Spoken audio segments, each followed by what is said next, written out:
The entire court had turned out to witness the Alpha King's bride arrive. Hundreds of nobles packed the sun-drenched courtyard as they jostled for position, commoners lining the walls to witness this historic moment, the marriage that would end a decade of war between Valdris and Nelvorn. The air hummed with anticipation, thick as summer heat, and underneath it all, whispers. "I heard she's terribly unfortunate looking," a noblewoman murmured behind her fan. Her companion leaned closer. 24 and never married. That tells you everything, doesn't it? "Poor King Gasper," someone else sighed, "saddled with an ugly bride for the sake of peace." On the raised dais at the courtyard's far end, said King Gasper stood motionless as a statue. He cut an imposing figure in formal black, broad-shouldered and tall, dark hair slightly too long for fashion. His face betrayed nothing, no nervousness, no curiosity, not even a flicker of interest. The indifference was deliberate. It had to be. Tam took her eyes off of him, to watch the royal carriage rolled to a stop in the courtyard's center. She was tucked among the Nelvorn guards who'd accompanied the princess's carriage, just a young knight kept to the shadows. The whispers grew louder, more urgent. "This is it," someone breathed nearby. A footman opened the carriage door. Silence crashed over the courtyard like a wave as the princess emerged, one delicate hand accepting the footman's assistance as she descended, heavy silk skirts whispering against the carriage steps. She wore pale blue, Nelvorn's color, embroidered with silver thread that caught the sunlight like stars, but it was the veil that held every eye. Layer upon layer of gossamer silk, pale as moonlight, completely obscuring her face. The princess reached the bottom step and paused, spine straight, head high, waiting. The crowd seemed to hold its collective breath. On his dais, King Gasper finally moved. He descended with predatory grace, his boots echoing against stone as he crossed the courtyard. His expression remained carefully neutral. He knew what everyone expected beneath that veil. "Princess Tamara Nelvorn," he said when he reached the carriage. "Welcome to the kingdom of Valdris. We are honored by your presence." The princess curtsied low, graceful despite the heavy skirts. King Gasper extended his hand. "May I?" he asked. A pause that felt eternal. Then the princess placed her hand in his. The crowd leaned forward as one, shameless in their curiosity. "By the custom of your people," the king continued, "I am granted the honor of the unveiling, of being the first to look upon my bride's face." When the princess nodded, he reached for her veil. The courtyard went so quiet you could hear the fountain's distant trickle. Would she be as disgracious as the rumors claimed? Would the Alpha King's face fall? King Gasper lifted the gossamer layers, the silk pooling in his hands like water, and went absolutely still. Whatever he'd expected, it wasn't this. The rumors had clearly reached him too, and he'd believed them. And now he was staring at his bride like she'd stolen the breath from his lungs. The princess's face was revealed to the crowd. The collective gasp shook the castle walls. She was beautiful. Not just pretty, breathtaking. Chestnut hair that caught the sunlight like spun silk. Clear blue eyes framed by dark lashes. High cheekbones, full lips, the kind of face that belonged in paintings. "Gods above!" someone shouted. "Look at her!" a woman gasped. "I thought she was supposed to be plain." Where did those rumors even come from? The crowd's mood shifted from morbid curiosity to celebration in an instant. This was better than anyone had hoped. Their king hadn't been saddled with an unfortunate bride. He'd been blessed with a beauty. The princess smiled, demure and lovely. The king smiled back, still looking slightly dazed. Tamara, you are..." he started, then seemed to catch himself. "Welcome, princess. Truly." She curtsied again, and when she rose, he still hadn't let go of her hand. The crowd cheered. And in the back, among the forgettable guards, Tam watched it all unfold. She watched the Alpha King stare at the woman he thought was the real princess. She watched the crowd celebrate a beauty they hadn't expected.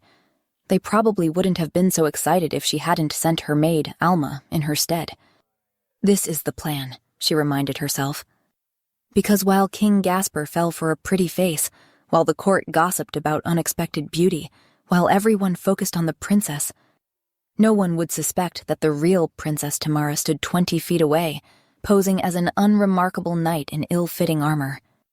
And most importantly, no one would stop her from taking back what King Gasper's father had stolen. Chapter 1. 3 days earlier. The Valdrian sun was different from the one back home. Tam watched it beat down through the carriage window, harsh and unforgiving against the dusty road. As harsh and unforgiving as the people who populated this forsaken kingdom. They'd crossed the border that morning, left behind the last traces of home, and here, even the air tasted different, bitter, like ash and old blood. The carriage hit a rut, jolting both Tam and Alma, her lady-in-waiting and the only person she'd brought on this nightmare journey, for she was the only one Tam trusted not to try and stop her from enacting her plan. 3 days until they reached the capital. 3 days until she was expected to play the dutiful bride for a shifter king whose father had murdered hers. A beast wearing a crown, one she would never, ever marry, not if she could help it. "Alma," Tam said suddenly, "how would you like to be a princess?" Alma, who was busy gripping her seat with white-knuckled hands, looked up. She stammered, blinking. "I'm sorry. What?" "A princess." Tam leaned forward. "Fancy dresses, a crown, people bowing when you enter a room, the works." Alma's jaw dropped. "Look, Your Highness, I think the heat has—" she began. "I'm completely serious," Tam interrupted. "I can't be a princess, Your Highness," Alma protested. "Why not?" Tam gestured at the trunk strapped to the back of the carriage, packed with her formal wardrobe. "Put on one of my dresses, a tiara, bam. You're a princess. Genius, no?" Alma's gaze darted to the trunk with a hint of excitement. Then reality crashed back. "Isn't that treason?" Alma asked nervously. "To pretend to be a royal?" "Not if your princess requests it," Tam said smoothly. "Please, Alma. I can't marry this king. I won't—" "But why not, Your Highness?" Alma interrupted. "This marriage would unite the kingdoms." Tam felt her jaw tighten. "Did you forget what his father did to us?" she sneered. "The state our kingdom is in because of the war with Valdris? 10 years of fighting an enemy they couldn't match. Shifters were beasts obsessed with conquest, and humans had paid the price in blood. Yes, but didn't King Gasper lead the rebellion against his father?" Alma leaned forward earnestly. "To bring peace." Tam scowled. "Peace on his own terms, Alma," she said. "The new king wants us tamed, conquered. That is not what my father would have wanted." What she didn't say was the deeper truth that kept her awake at night. King Aldrich, the old king, hadn't just killed her father. He'd stolen the sword of Nelvorn. The ancient blade that had been passed down through her bloodline for generations. The sword that granted immense power, but only to those who carried Nelvorn blood. In anyone else's hands, it was just metal and leather. Useless. But in hers? According to the old laws, whoever could wield the sword ruled Nelvorn. Without it, Tam had no claim to her throne, no power, no way to refuse this marriage. Her kingdom was vulnerable, ripe for the taking, and King Gasper knew it. If he'd truly wanted an alliance between equals, he would have returned the sword when marriage negotiations began a year ago. But he hadn't. Which told Tam everything she needed to know about his intentions. Besides, she didn't want to marry a beast, a man who was part animal, who carried that violence in his blood, no matter how civilized he pretended to be. "He has something I need," Tam said carefully. "Something I won't be able to retrieve unless I can walk around his court unnoticed, which means as something other than the king's bride-to-be." She paused. "You understand what that means, Alma?" Alma shook her head slowly, looking lost. Tam sighed. "You and I look somewhat alike. We're the same age." She explained slowly. "King Gasper hasn't seen me in 15 years. He won't notice the difference. Custom requires for Nelvorn princesses to be chosen without disclosing their faces beforehand, as you know. And besides, you're much prettier than I am and far more likely to attract his fancy than I ever could." Alma's cheeks flushed pink, pleased with the praise. You'll pretend to be his fiancée, Tam continued. Keep him busy and distracted. Keep his entire court fooled. Meanwhile, I'll pose as your guard and walk around unnoticed. But why? Alma asked. What are you planning to achieve this way? I'll look for intel, Tam said. Information on the king's true intentions regarding our alliance. And I'll find my sword and take back my kingdom, marriage-free. But what happens to me if you do? Alma's voice went small. Or worse, if you don't. Whatever happens, I take full responsibility, Tam promised, and she meant it. I swear on my father's grave that you won't get into trouble for helping me, and you'll be generously compensated. Alma bit her lip, clearly torn. But Your Highness, she said, still gazing at the dress, don't you think someone might recognize you beside the king? No, Tam said simply. She reached into her pocket and pulled out a simple silver ring. Unremarkable. The kind of thing anyone might wear. She slipped it onto her finger and her bones shifted, not painfully, but strange, like her body remembering a shape it had never been. Her chest flattened, her shoulders broadened. Even her face changed, jaw sharpening, features becoming harder, more masculine. Alma shrieked. It's still me, Tam said, and her voice came out deeper, rougher, a man's voice. How? Alma gaped. How is that possible? Tam caught her own reflection in a nearby mirror. A young man stared back, unremarkable features, broader build, the kind of face that wouldn't stand out in a crowd. She turned the ring on her finger, now thicker and more masculine. Magic, she said. Old magic. A gift from my father to keep me safe during the war. Alma was still staring, mouth open. Now, put that on, Tam said, pointing at the dress. We have 3 days before we reach the capital, which means I have 3 days to give you princess lessons. Princess lessons? Alma looked down at the silk, then at the jewelry case sitting beside her. Something almost like excitement flickered in her eyes. Tam sighed. You're going to need them. Chapter 2. Tam hadn't seen anyone shift yet. She'd been in Valdris for barely a day, waiting for someone to let the beast slip free. But so far, nothing. Just ordinary men going about ordinary duties. Now she stood in the training yard, while across the courtyard, Princess Tamara, Alma, waved a fan and laughed at something King Gasper said. Look alive, Nelvorn. Tam's head snapped around just in time to catch a massive shield hurtling toward her face. The weight nearly toppled her backward. Around her, the other guards exchanged glances. Apparently, while the ring made her look and sound like a man, it hadn't given her the strength of one. Distracted? The captain of the guard, a grizzled man with a scar bisecting his eyebrow named Marcus, looked affronted. Do you plan to be distracted when you're guarding our queen with your life? Someone snorted. No wonder they lost to us so badly. Tam saw red. We haven't lost anything. The war ended when your kingdom extended peace. Probably because they knew they'd lose. Several guards cackled, mocking laughter that made her blood boil. The captain silenced them with a raised hand. You're the only guard your princess brought. She insists you protect her, he said. But your princess is now our future queen. Show us what you can do. Tam nodded. Who wants to volunteer to duel with the princess's guard? A mountain of a man stepped forward. Tam gulped, 6'6" at least, shoulders like an ox. When he grinned, she caught a glimpse of teeth that seemed too sharp. Ready? The mountain man asked, drawing his sword. Tam drew hers, trying to hide her trembling. She did know a thing or two about combat, but she'd never been sent to the battlefield. Her father had forbidden it. Each strike rattled up her arms. She could barely parry his hits, and in 3 strikes, her sword went flying.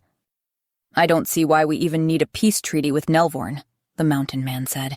If this is the best they can... Tam screamed in rage and threw herself at him. No weapon, no plan, just fury. He caught her by the collar and threw her to the ground like she weighed nothing. Enough! Everyone froze at the commanding voice. Guards dropped into bows. Your Majesty, the captain said quickly. We were just... I saw. King Gasper's boots appeared in Tam's line of sight. And I've seen enough. Alma wrung her hands, looking distressed. "This man isn't fit to guard our future queen," the captain said. "He doesn't know how to fight." "I can fight," Tam ground out, still on her knees. "Your Highness, this must be a bad day for Tam," Alma began. The king frowned. "Tam?" Tam's heart stopped. Her full name was Tamara, but everyone who knew her intimately called her Tam, and the king used to be her playmate. "Tom," she corrected quickly. "My name is Tom, Your Majesty." For a moment, King Gasper just looked at her. He'd been 16 the last time she'd seen him, and she'd been 9, thinking he was the most impressive person ever. Then he'd disappeared, and his kingdom had attacked hers. The betrayal burned in her chest as he stood before her, broad-shouldered and imposing. A shifter king, with all the power and threat that implied. His eyes were the same, though. Dark blue, like deep water. She'd thought them beautiful once, when she was too young to know better. It annoyed her that she still did. The king extended a hand. His grip was warm as he pulled her to her feet. "The princess trusts this knight," Gasper said. "You will integrate him into your ranks." "With respect, there's nothing to continue," the captain insisted. "This man hasn't had any training." "Fine," Gasper decided. "Tom can be my guard instead." Several guards voiced their disbelief, but the king silenced them with a raised hand. "If it pleases you, princess?" he asked Alma. Alma nodded, blushing. The captain looked ready to argue further, but one look from the king stopped him. This works out perfectly, Tam thought. As his personal guard, she could spy on him more effectively. Find out where he kept her father's sword. "Captain, please escort the princess back to her chambers." As Alma was led away, Tam started to follow, only to have the king's voice stop her. "Tom." She turned back. King Gasper was drawing his sword, the blade catching sunlight. "Show me what you can do."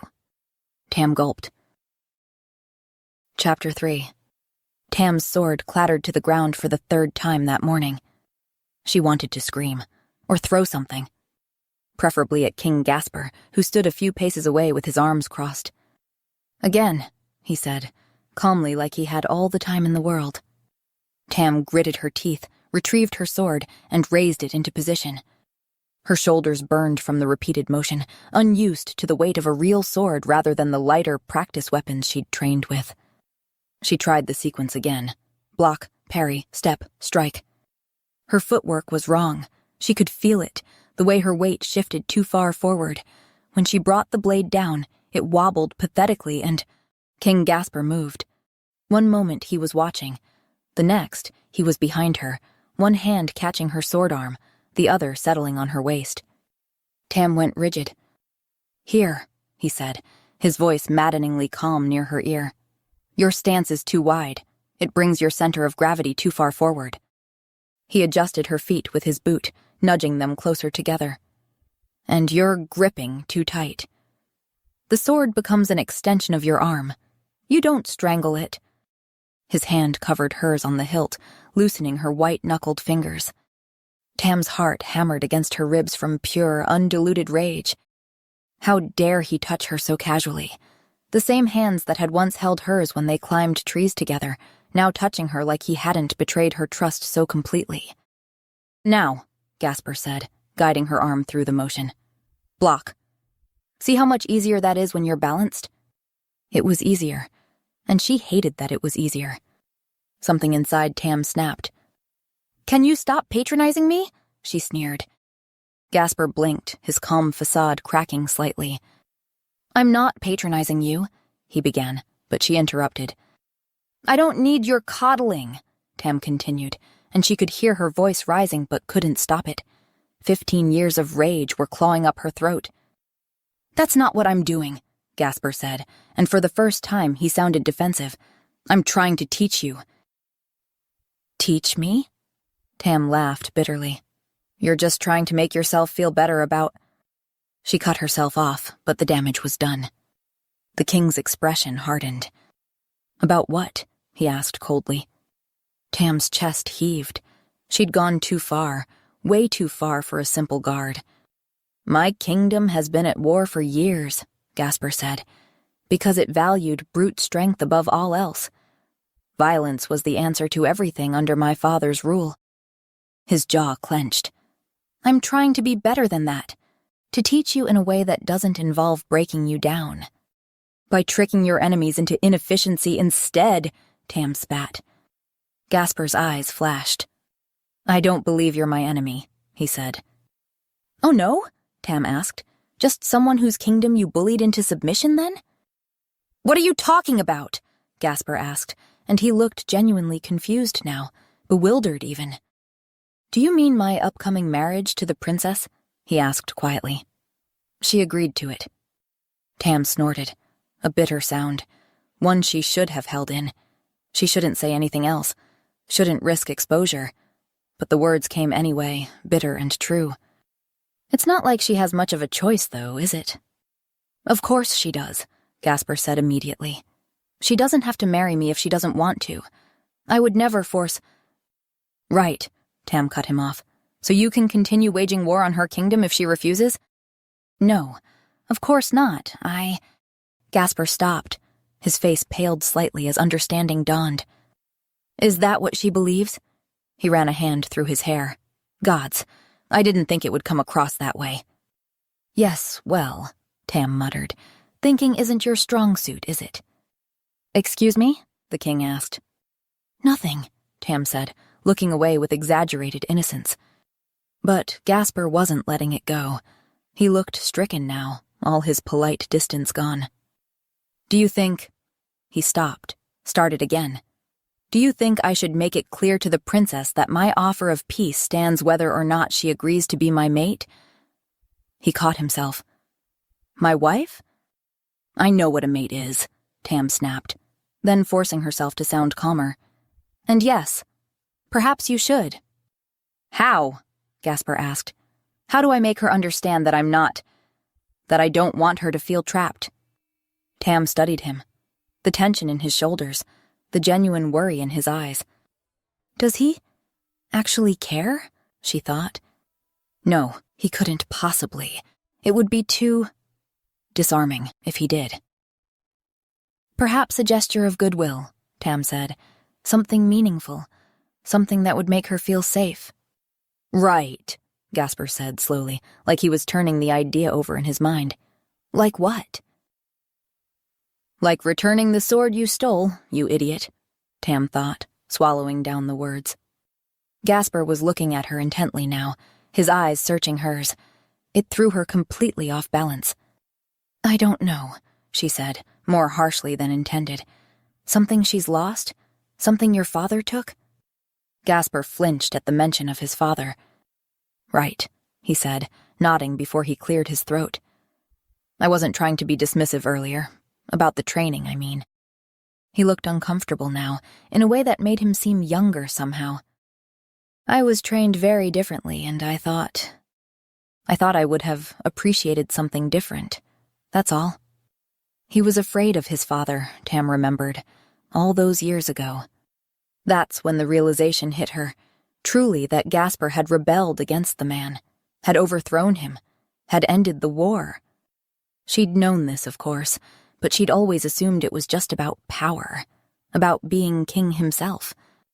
What if it had been about doing what was right? The thought left her momentarily breathless. Fine, Tam heard herself say, her voice softer than she intended. Gasper's shoulders relaxed slightly. Though, Tam couldn't help herself. You might want to try not being so condescending to the princess herself. Gasper stared at her. Then, unexpectedly, he laughed. A surprised, genuine sound that transformed his entire face into something warm and open. Something that reminded her, painfully, of the boy who'd carved her a wooden wolf.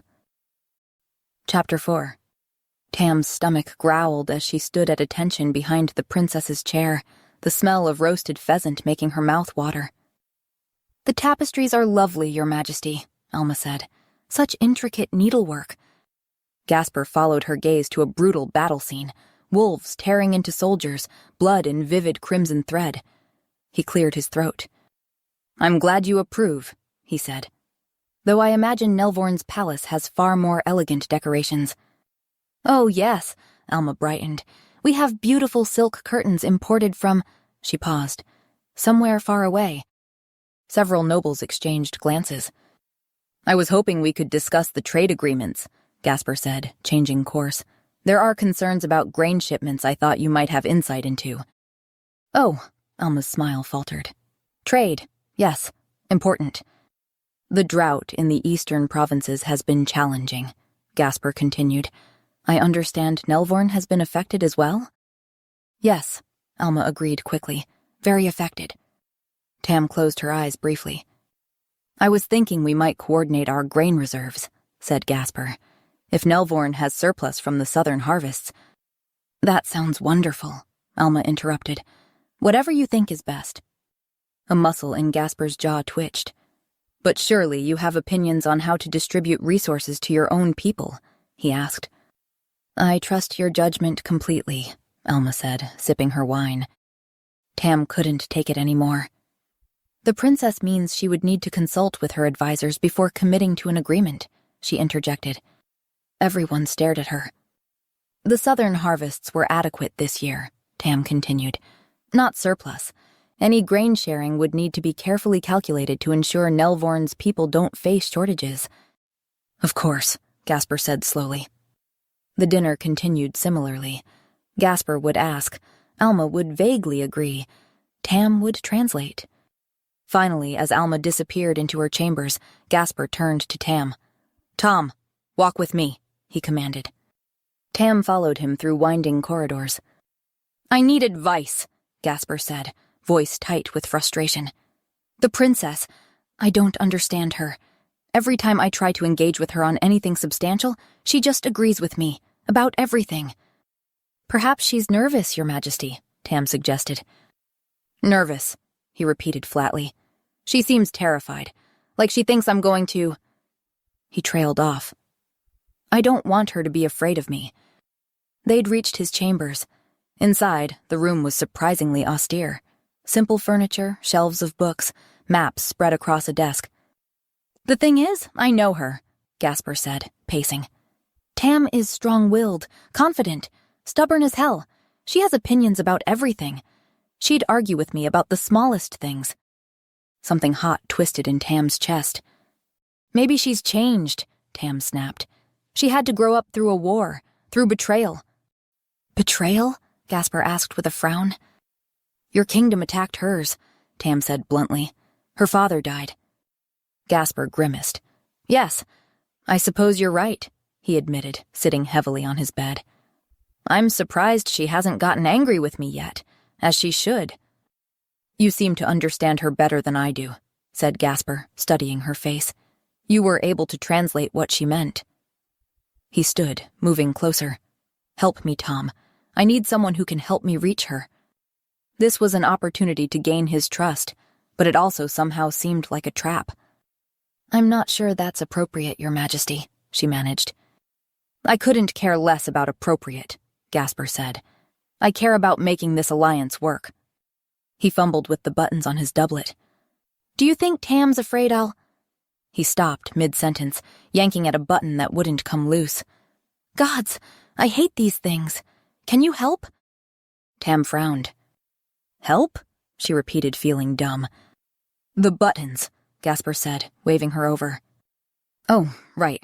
Tam shuffled her feet, staring at him. I just don't understand what I'm doing wrong, Gasper said, and it took Tam too long to realize he wasn't talking about the buttons. He stood still, arms slightly out, like this was perfectly normal. Like having his guard undress him was something that happened every day. Come to think of it, for him it probably was. She stepped closer and started working him free, trying to ignore how she could feel the heat radiating off him.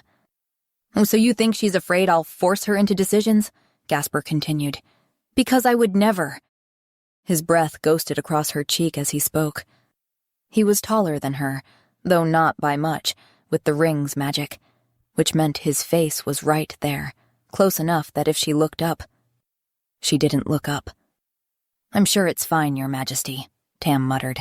Just, please hold still. Right, sorry. Gasper paused for half a second. Do you think I should write her a letter? Tam got the last button free, stepping back quickly. "The doublet's done, Your Majesty." "Excellent." He shrugged out of it without breaking his train of thought, tossing it carelessly onto a chair. "Because I want her to know that I respect her opinions," he went on.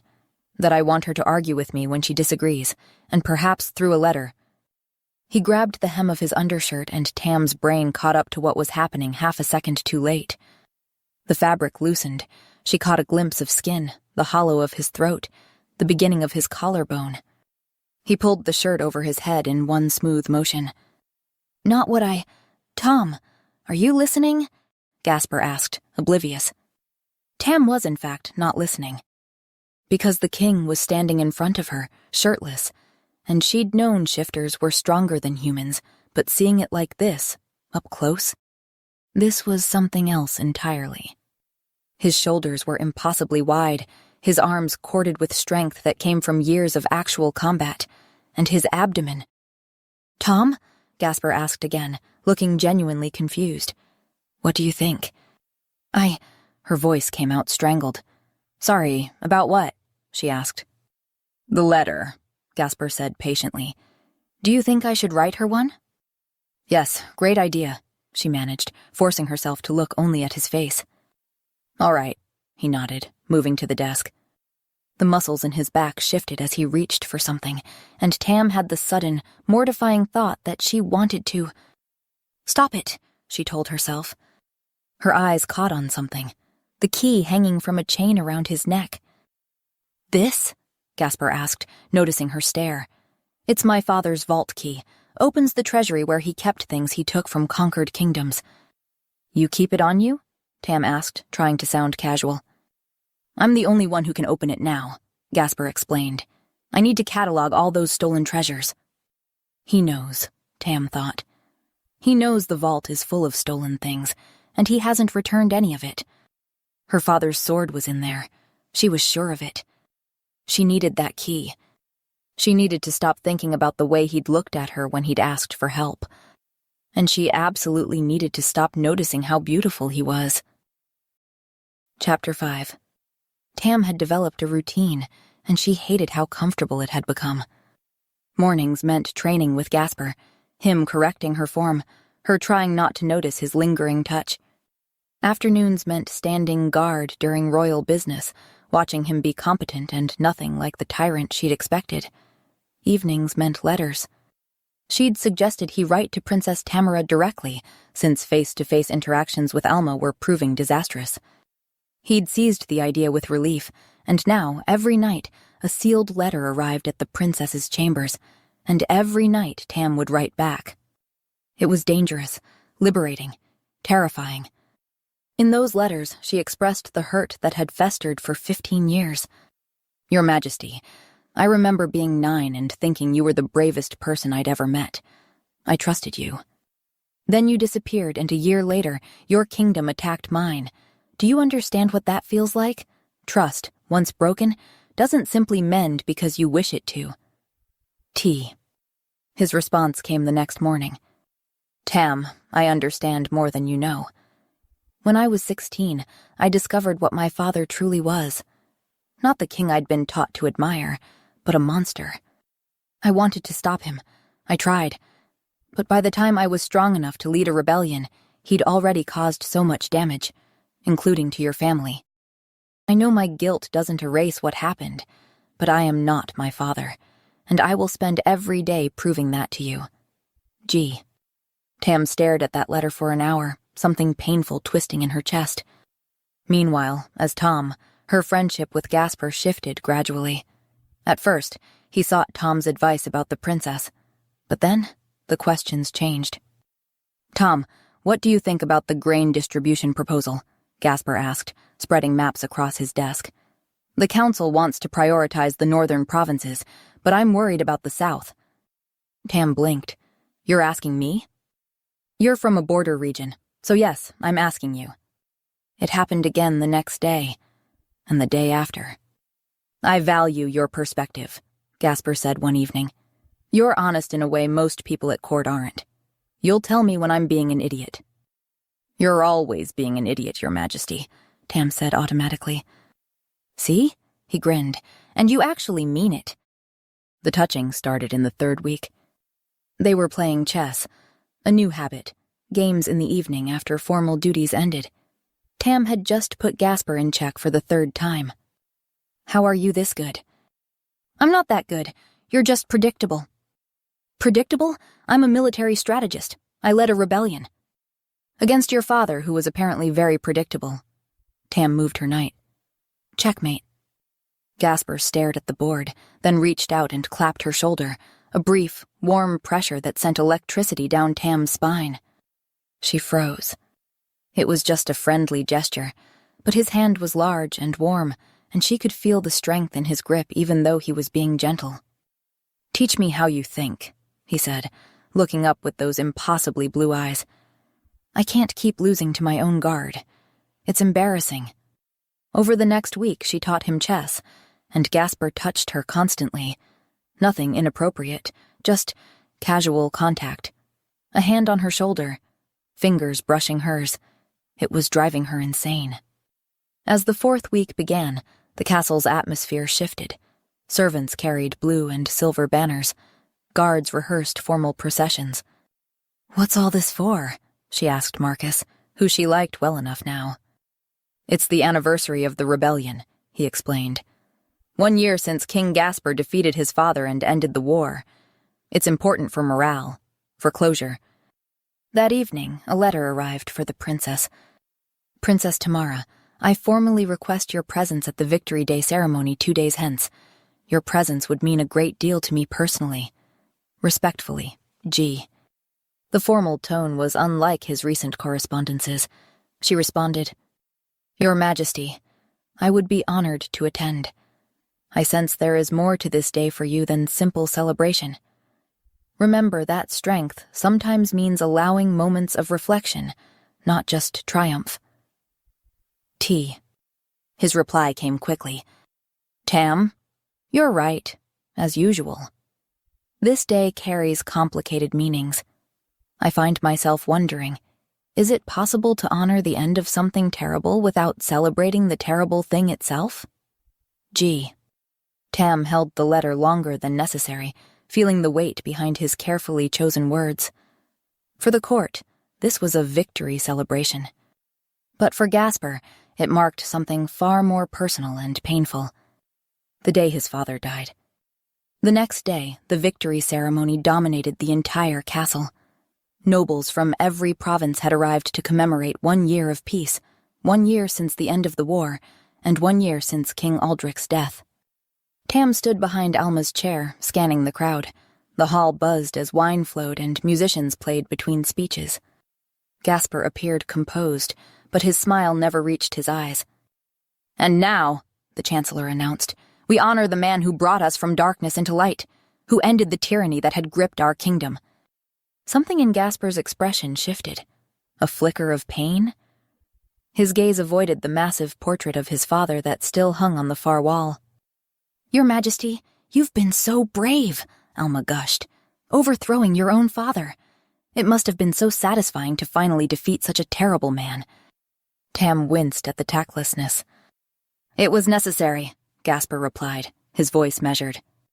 When the Chancellor rose for another toast about the tyrant's well-deserved end, Gasper excused himself with perfect composure.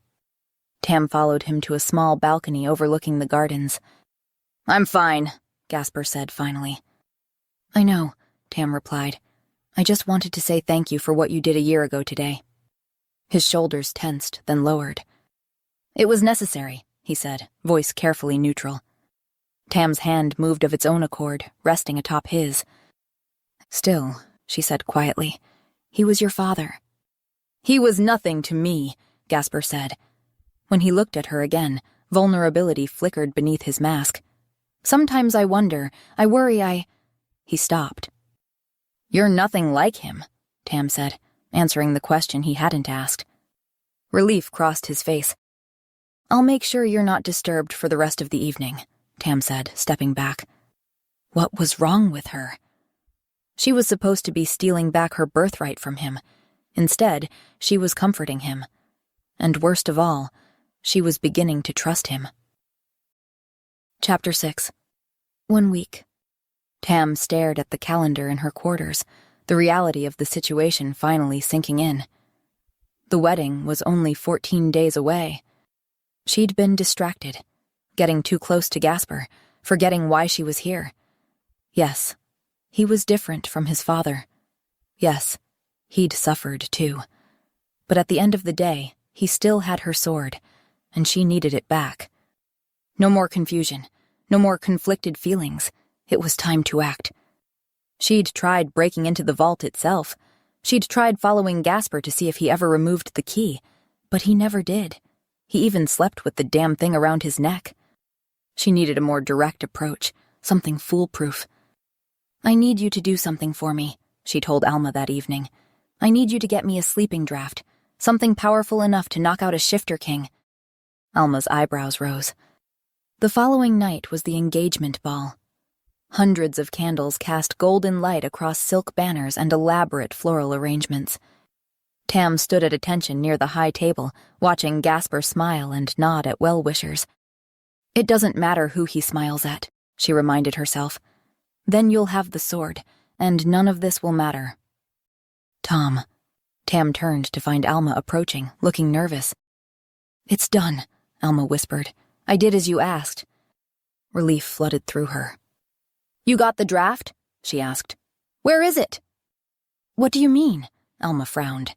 "I gave it to Gasper, obviously." Tam's brain stuttered to a halt. "You...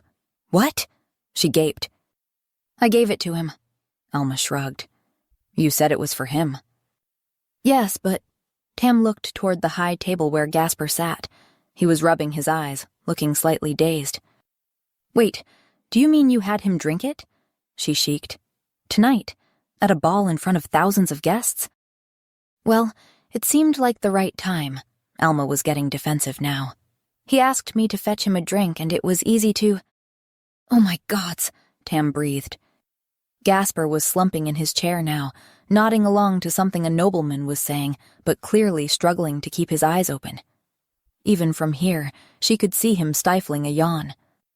"How is it going to look if he just falls asleep at his own engagement ball?" Tam hissed. "I did as you asked." Alma's voice rose, whiny now. "You said you wanted me to give it to him as soon as possible, and..." But Tam wasn't listening anymore. Gasper's eyelids were drooping, his head starting to nod forward. Tam pushed through the crowd, not caring about protocol. "Excuse me, Your Majesty." Gasper blinked up at her, his eyes unfocused. "Tom?" "An urgent matter," Tam pressed. "May we speak in private?" "Of course." Gasper nodded but didn't move, just sat there staring. "Now, Your Majesty," Tam said gently. "Come on." Gasper groaned slightly as she helped him to his feet, squinting at her. She started guiding him toward the exit, supporting more of his weight than she'd expected. "Are you feeling all right?" she asked. "Fantastic," Gasper said, before nearly walking straight into a server carrying a tray of wine. Tam jerked him out of the way, and the server stumbled, wine sloshing all over her chest. "Oh no," the server gasped. "It's fine," Tam said quickly, but people were starting to notice now. The king being half carried by his guard, both of them wine-stained. "Come on, let's go," she said, squeezing Gasper's arm. He was sagging against her now, and she had to wrap her arm around his waist to keep him upright. "Tom?" Tam's head snapped up. Marcus stood in their path, looking between them with growing suspicion. "Is everything all right?" the guard asked. Tam's mind raced for an explanation, but before she could speak, Gasper smiled at him, dazed and drowsy. "Tom's taking me to bed," he announced. Marcus's eyes widened. "To sleep." Tam jumped in. "His Majesty has had too much to drink. I'm taking him back to his quarters." Marcus looked doubtful. "Too much to drink?" he asked. "He's barely had 2 glasses. "You know," Gasper interrupted, his head coming to rest on top of Tam's, "you smell really nice." Tam froze.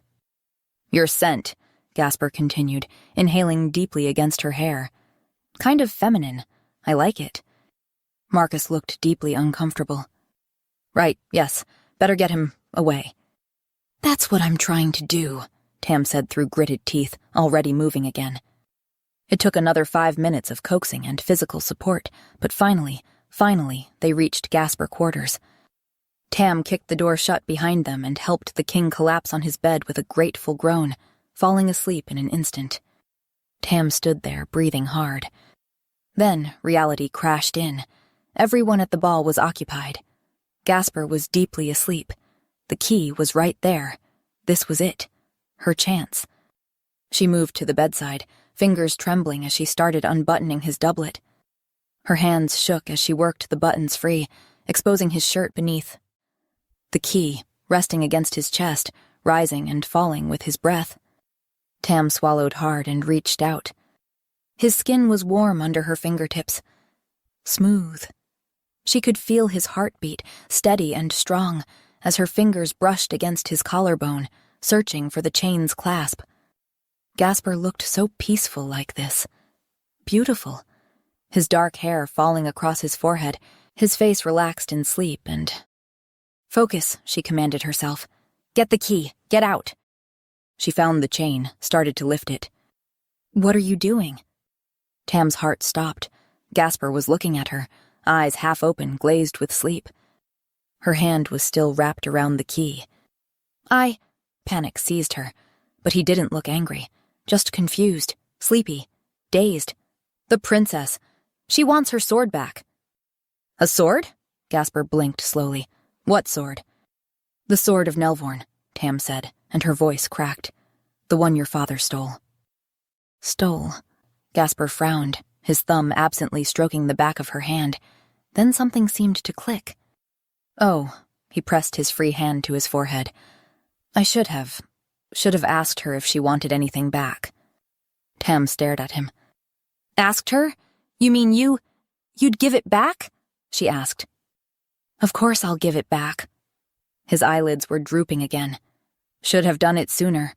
You'll help me apologize, right? To the princess?" Tam's throat was so tight she could barely breathe. "Sure," she murmured. "You're a good friend," Gasper sighed. And then, before Tam could process what was happening, he lifted her hand to his lips and kissed her knuckles. Soft, reverent. "Gasper? Are you serious right now?" Tam whispered. "You'll just give me the sword? Just like that?" He made a small sound of acknowledgement, eyes closing. "I'll give it all back," he murmured. And then he was gone, breathing deep and even. Tam stood there, the key still in her hand, looking at the unconscious king. She could take it right now. Could go to the vault, retrieve her sword. This was what she'd wanted. But... Slowly, Tam placed the key back on his chest and stepped back. Then she ran out of the room. Chapter 7. Tam burst into Alma's chambers without knocking, heart hammering against her ribs. "We have to switch back," she blurted out, making Alma jump. "Now." All this time, all these weeks of scheming and plotting, of lying and manipulating, and Gasper would have just given her the sword if she'd asked. Tam couldn't handle lying to him for another minute. "Switch back?" Alma's asked. "Gasper promised to give me back what his father stole," Tam explained. Her hands shook as she paced the chamber, the enormity of her mistake crushing down on her. She thought of Gasper's patient lessons during training, his eager discussions over chess, his hand on her shoulder, warm and steady. "All this time, I could have just asked him. I've spent every day with him for weeks now," Tam said. "I've seen how he treats his people, how he questions himself." Her voice softened. "He's nothing like his father. He never was. And I've been horrible to him. He trusted me, and I betrayed that trust at every turn." "I have to tell him the truth," Tam concluded. "The wedding is in a week, and he deserves to know who I am." She looked at Alma, unable to hide her fear. "He'll hate me, won't he? He has every right to," Tam murmured, a bitter smile twisting her lips. "He certainly won't want to marry me after what I've done." "But I have to make things right," Tam continued, her voice stronger now. "He'll understand why I did it. He has to. We're friends, at least." Her heart constricted painfully at the word. Friends. They were more than that, weren't they? At least, They could have been, in another world where she hadn't started with lies. "Alma, give me the ring," she said suddenly. "I need to change back." But Alma didn't move. Her face had gone, in fact, very, very still. The silence stretched, unnatural and tense. "Alma?" Tam stepped toward her. "The ring. I gave you for safekeeping. I need it now." Alma's fingers tightened around the edge of the vanity until her knuckles whitened. "You're—" Alma swallowed visibly, her throat working. "You're going to tell him everything? Just like that?" A chill crept up Tam's spine. This wasn't concern in Alma's voice. It was fear. "I have to," Tam said slowly. "Now please, fetch me the ring." She watched as Alma straightened her spine, drawing herself up the way Tam had taught her for court appearances. "And what happens to me?" Alma asked, her voice barely above a whisper. "When you take your crown back?" The question hung in the air between them, charged with implication. "What do you mean?" Tam asked carefully. "You'll go back to being my maid, of course. With the payment I promised." Alma laughed, a soft, bitter sound that raised the hair on Tam's arms. "Go back? After all this?" She gestured around her with a sweeping hand. "After being a princess?" Tam's stomach dropped. "The ring, Alma," she repeated, her voice hardening as she stretched out her hand. Time seemed to slow as Tam saw the decision form in Alma's face. "No," the maid said, the word falling into the room like a stone. "I don't think so." For a moment, Tam could only stare. "What did you say?" she finally managed. "I said no." Alma's voice grew firmer. "You see, I rather enjoy being Princess Tamara. I think I'm doing a pretty good job at it, actually." Disbelief gave way to anger. "You haven't done anything I haven't instructed you to do." Tam's voice rose sharply. "And you've done that badly, I might add. All you've managed is to parade around in pretty dresses." "I happen to like the pretty dresses," Alma snapped. "I've gotten used to them. And besides, the king likes me." The claim hit Tam like a slap. "He cares for the alliance," she retorted, possessive fury replacing shock. "It's not about you. Not when I'm the one writing his letters, the one actually connecting with him." "Oh, please," Alma scoffed. "I can write letters." "You can't read," Tam shouted, her entire body shaking with rage. "This is ridiculous. I'm the princess. Gasper needs to know the truth. Now give me back my ring, now." Something dangerous flickered across Alma's face. "You're wrong, Tom," she said, emphasizing the false name. "I'm the princess now, and that means something." Before Tam could process the full implications, Alma drew a deep breath and let out a piercing scream that echoed off the stone walls. The sound hadn't even died away before the door burst open, wood slamming against stone as guards rushed in. "Princess, what's wrong?" Marcus demanded, hand already on his sword as he moved to shield Alma. Tam's heart plummeted as she saw the trap closing around her. "This man tried to kidnap me," Alma gasped, tears already streaming down her face as she pointed to Tam. "What?" Tam shook her head. "That's ridiculous." "As ridiculous as when you forced me to drug his royal highness," Alma countered. "Said you'd hurt him if I didn't help?" Ice flooded Tam's veins as the accusation landed. The sleeping draft. She'd just told them about the... "No, wait, that's not what..." she started, but the words died in her throat as she saw the suspicion hardening in Marcus's eyes. "His Majesty was acting strangely earlier," he said, nodding to a guard. "Check on the king." Tam's mind raced desperately. How could she explain this? How could she make them understand?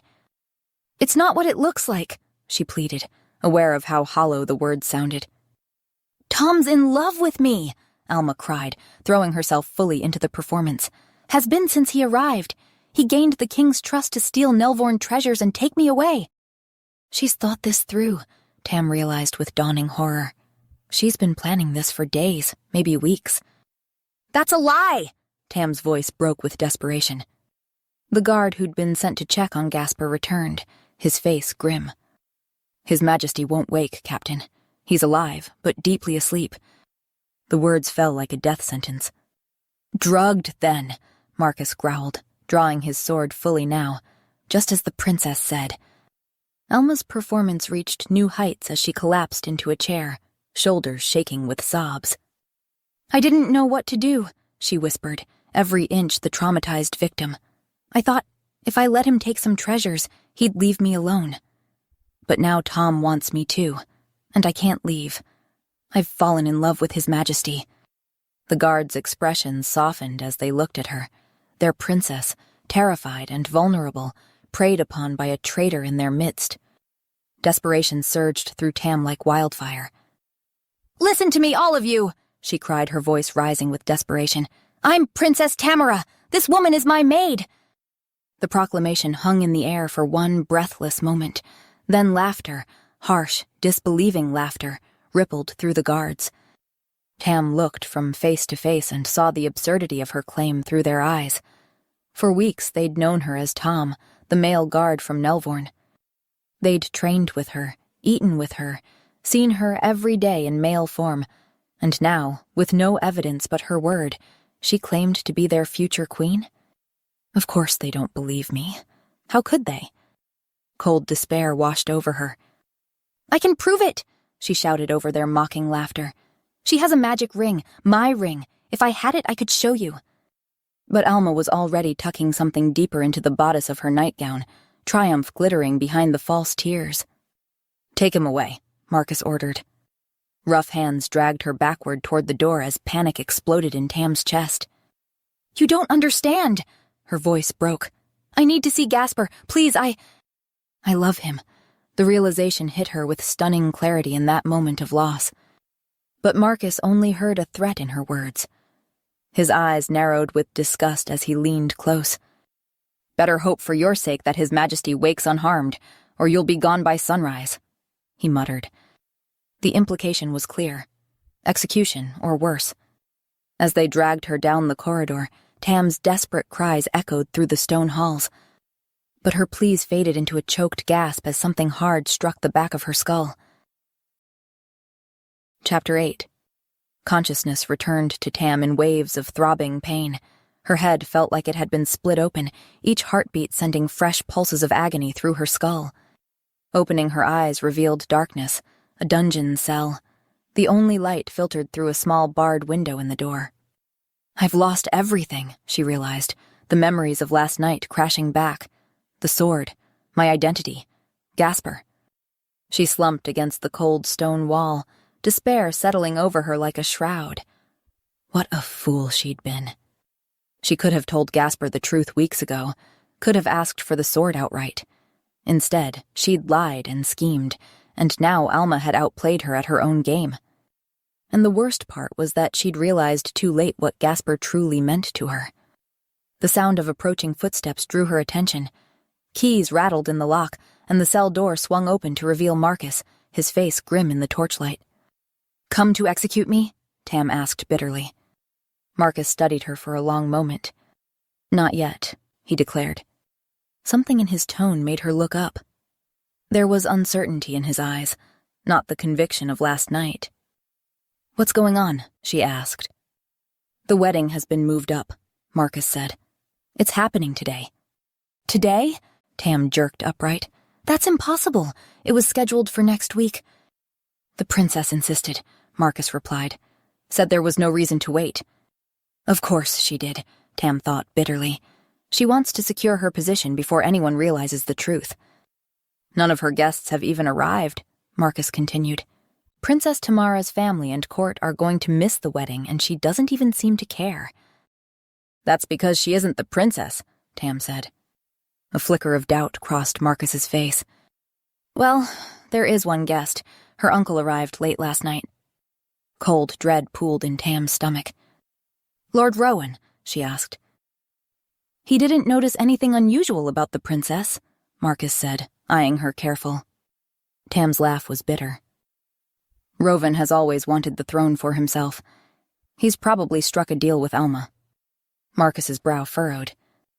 "How would you know about all that?" "Because I'm Princess Tamara," Tam insisted, leaning forward as much as her bonds would allow. "Alma is my maid." Marcus didn't laugh this time. He simply watched her, weighing her words. "The king looks troubled," he said finally. Hope flickered in Tam's chest. "Has he asked about me? May I see him?" Marcus hesitated. "The princess told us to tell him you deserted. Said it would devastate him to know you betrayed him by drugging him, so everyone's maintaining that story. The king looks devastated anyway." His eyes narrowed. "Is there something between you and his majesty, Tom?" "Of course there is," Tam said without thinking. "I'm his fiancé." Marcus stared at her for a long moment, then laughed incredulously. "You expect me to believe you're the princess? When you've been training with us for weeks, living in the barracks, attending to the king as a man?" Tam met his gaze unflinchingly. "I can prove it. Have the king bring the sword of Nelvorn to the wedding as a gift for the princess, then sneak me into the ceremony." "Why would I do that?" Marcus said, crossing his arms. "Because you came here. Something's wrong and you can feel it," Tam pressed. "And because the sword of Nelvorn responds only to Nelvorn blood," she added. "It's magic. My family's old magic. If Alma tries to wield it, nothing will happen. But if I touch it..." She leaned forward. "It will recognize me as its rightful owner." Marcus studied her, skepticism written across his face. "Have me there bound and escorted," Tam pressed. "I won't move. I'll just speak. What harm could it do?" "You drugged the king," Marcus reminded her. "I didn't hurt him," Tam countered. "If I'm lying, I'm just a crazy fool who gets dragged away. But if I'm telling the truth..." She held his gaze.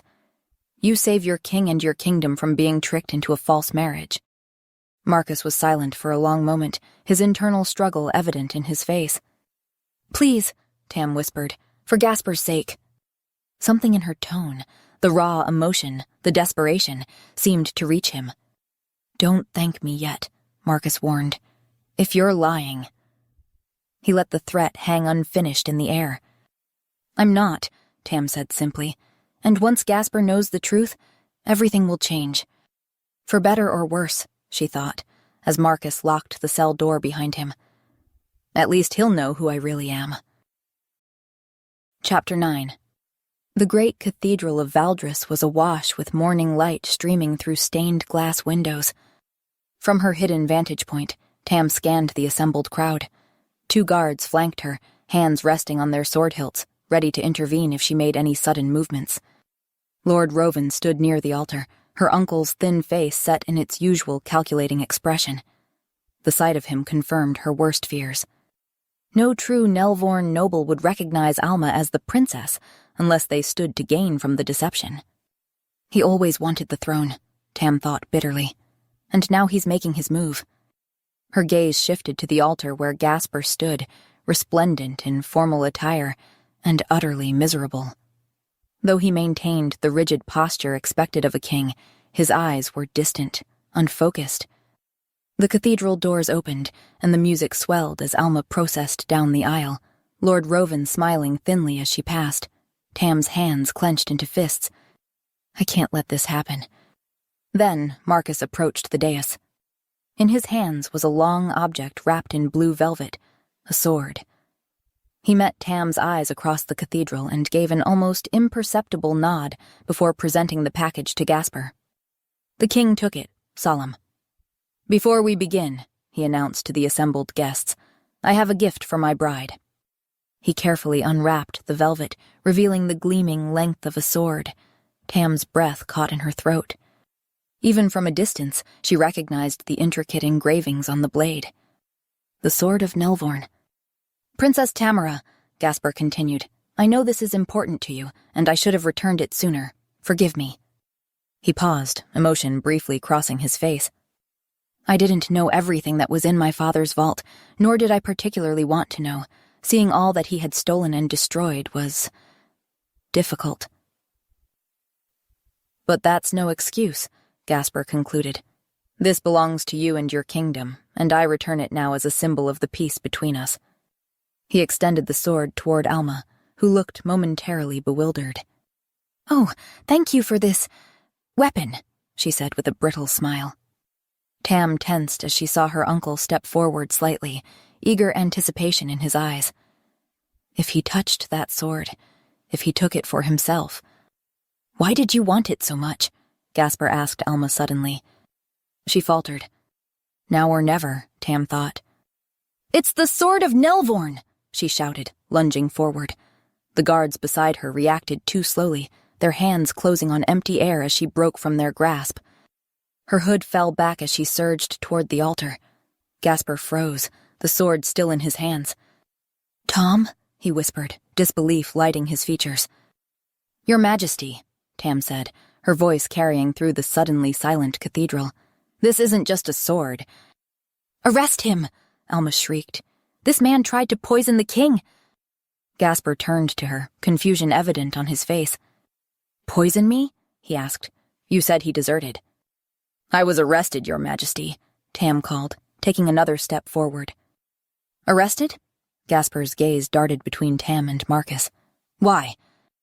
The captain of the guard shifted uncomfortably. "Your Majesty, the princess didn't want you to know because—" "They arrested me for drugging you," Tam interrupted, desperate to get the truth out before she was silenced. Gasper looked affronted. "Tom would never," he began. "Actually, I did," Tam admitted, meeting his gaze across the crowded space. Hurt flashed across Gasper's face, followed by confusion. "Why?" he asked simply. "Because I wanted the sword back," Tam explained, her voice breaking. "And I didn't think you'd give it to me. You'd kept it all that time. I thought you knew what it was." Gasper's expression was a storm of emotions, confusion, hurt, uncertainty. "Well, what is it?" he asked. Nothing," Lord Rovan interrupted. "Just the late king's sword, a family heirloom." "As my uncle well knows," Tam countered, "this sword is enchanted. It holds power that protects our kingdom, power which only activates when the sword is held by a Nelvorn heir. Power your father sought after my father once revealed it to him." Tam shot a glare at Rovan. "And power my uncle now wants too." Gasper's brow furrowed deeper. "Wait, this man is your uncle?" he asked. Tam nodded as the crowd erupted in confused whispers. "That's not true, Your Majesty," Alma protested. "Don't listen to him." "Give her the sword," Tam interrupted, gesturing toward Alma. "Have her hold it." After a moment's hesitation, Gasper offered the sword to Alma. "Oh, for crying out loud," she huffed, snatching the blade. She struggled with its weight, but held it aloft. "There, I carried it." Tam saw her uncle pale. "Yes," she said, "and nothing happened, which proves you're not of Nelvorn birth." The crowd's whispers grew louder, echoing through the vaulted ceiling. "Or it just proves you're insane!" Rovan shouted. "Will you stop?" Tam snapped. "If you end this charade now, Uncle, I'll spare you." The man's face drained of color. "Have him touch it," Tam told Gasper, pointing to her uncle. "The sword. Have my uncle touch it, but don't give it to him. It doesn't belong to him." Gasper, his eyes never leaving Tam's face, beckoned Rovan forward. "Touch the blade," he commanded, still holding the sword himself. The moment Rovan's fingers made contact, the sword began to glow with golden light, illuminating the cathedral. Gasps of astonishment echoed through the space. "And who does it belong to, then?" Gasper asked Tam. "The sword, I mean." Tam smiled. "It belongs to me," she said. The cathedral erupted in shocked exclamations. Alma backed away, panic evident in her eyes. "I am Princess Tamara of Nelvorn," Tam declared, reaching the dais. "And this," she gestured to Alma, "is my maid." She turned to Gasper, whose expression remained unreadable. "I'm sorry, Your Highness," she said softly, "but I asked her to take my place because I believed you were deliberately keeping the sword from me so I couldn't access my throne. I thought you were like your father." The last words were barely above a whisper, meant only for him. "I was wrong." The crowd's murmurs grew to a roar as nobles argued amongst themselves, some pointing accusingly at Alma, others demanding explanations. "I can prove it," Tam said, raising her voice. "Give me back my ring, Alma." "This is insane!" Alma protested. "This man is completely deluded." Tam sighed, then stepped forward and grasped the sword still in Gasper's hands. The moment her fingers touched the hilt, it ignited with brilliant golden light. far brighter than when her uncle had touched it. The radiance bathed her face, casting her features in sharp relief. The cathedral fell silent once more. "Give me my ring," Tam said quietly, pointing the glowing sword at Alma. Cornered, Alma looked desperately to Gasper for help, but his expression had hardened. "The ring," he demanded coldly. Seeing no escape, Alma reached into her bodice with trembling fingers and withdrew a silver ring strung on a delicate chain. She placed it in Gasper's outstretched palm. Gasper studied the simple silver band for a moment, then turned to Tam. He extended his hand. She placed her palm in his. With deliberate care, Gasper slid the ring onto her finger. Tam's form shimmered, features shifting like water, and suddenly, her jaw softened, her stature diminished slightly. The masculine guard's uniform hung loosely on her now feminine frame, and her chestnut hair cascaded down her back, freed from the confines of its tight braid. The crowd erupted in screams and chaos, but Tam heard nothing. She saw only Gasper's face, his wide eyes, his parted lips, the dawning recognition as he truly saw her for the first time in 15 years. Chapter 10. 3 days after the wedding that never was, Tam stood in the courtyard, her traveling party assembled and ready for the journey back to Nelvorn. The morning sun glinted off her father's sword, now properly sheathed and secured to her saddle. "The prisoners are secured, Your Highness," Marcus reported, gesturing to the enclosed wagon where Alma and Lord Rovan sat under heavy guard. Tam nodded. "Thank you, Captain." The Nelvornian nobles who had arrived, too late for a wedding, but just in time to confirm her identity, were already mounted, waiting patiently. Their presence had been unnecessary in the end. Gasper had believed her immediately, standing firm against anyone who questioned her claim. They hadn't spoken privately since that moment in the cathedral. There had been formal meetings with advisors, diplomatic discussions about the future of their alliance, but nothing personal. No mention of what had passed between them when she was Tom, or what might have been if she hadn't deceived him. She knew why, of course. How could he forgive her?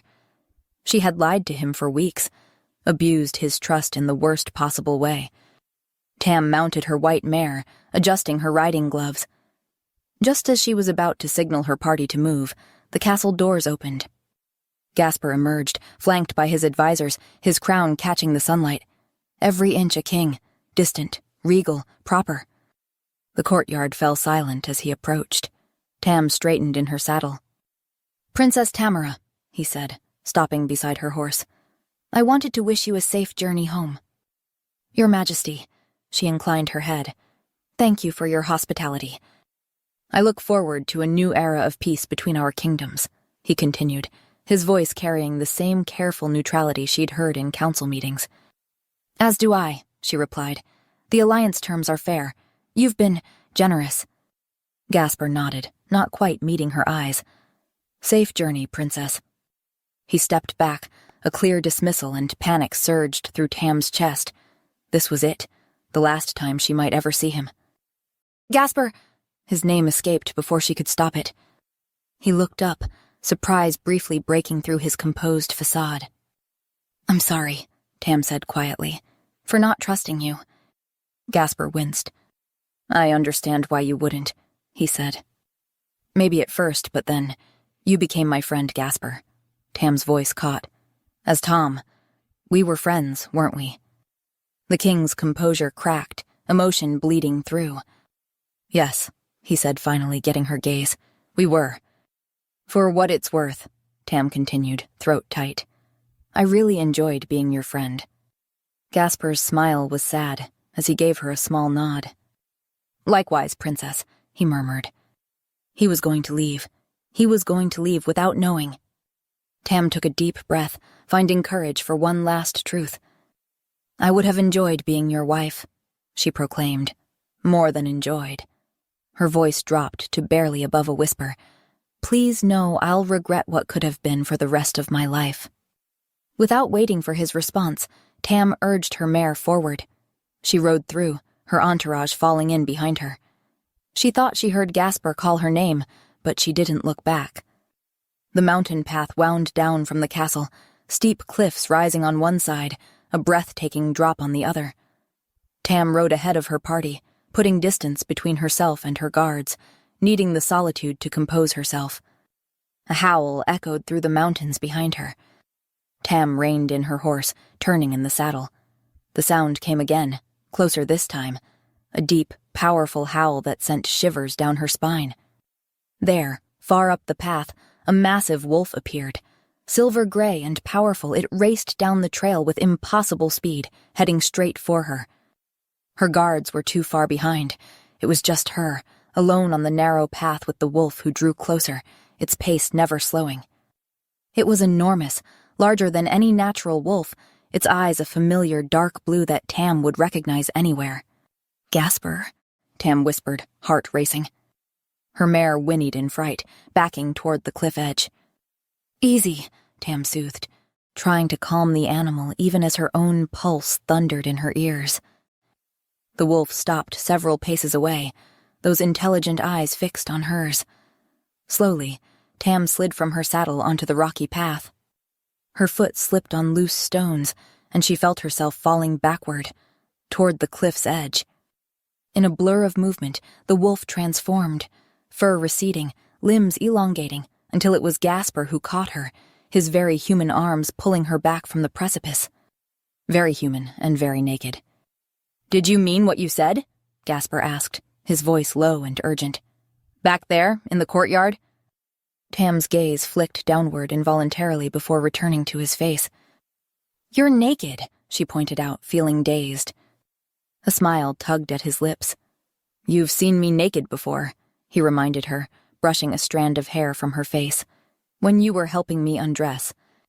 "Yes," she admitted. "I rather enjoyed it, actually." Gasper smiled. "You didn't answer my question." Tam nodded, suddenly serious. "I did mean what I said," she confessed, every word. "But when I called off the wedding, you didn't say anything," Gasper said, his smile fading. "You didn't protest." "I thought—" Tam swallowed hard. "I thought you couldn't possibly want me, after everything I'd done." Gasper searched her face ardently, as if looking for signs of another deception. When he found none, something brightened in his eyes. "So you meant it when you said you regretted what could have been?" he pressed, his eyes searching hers. "Did you mean that part too?" "Especially that part," Tam whispered. Something in his expression broke open then, hope and joy and longing all at once. Before she could say another word, he leaned down and pressed his lips to hers. "I love you," Tam whispered when they finally broke apart. "I should have realized it sooner. Forgive me." Gasper cupped her cheek. "Marry me," he said simply. Tam nodded, and Gasper smiled, the full, radiant smile she'd so rarely seen, and kissed her again, heedless of the wind swirling around them or the sheer drop inches from their feet.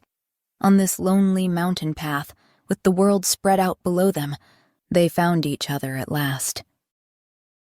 Hi, everyone. I hope you enjoyed this story. Thank you so much for listening and for being part of this community.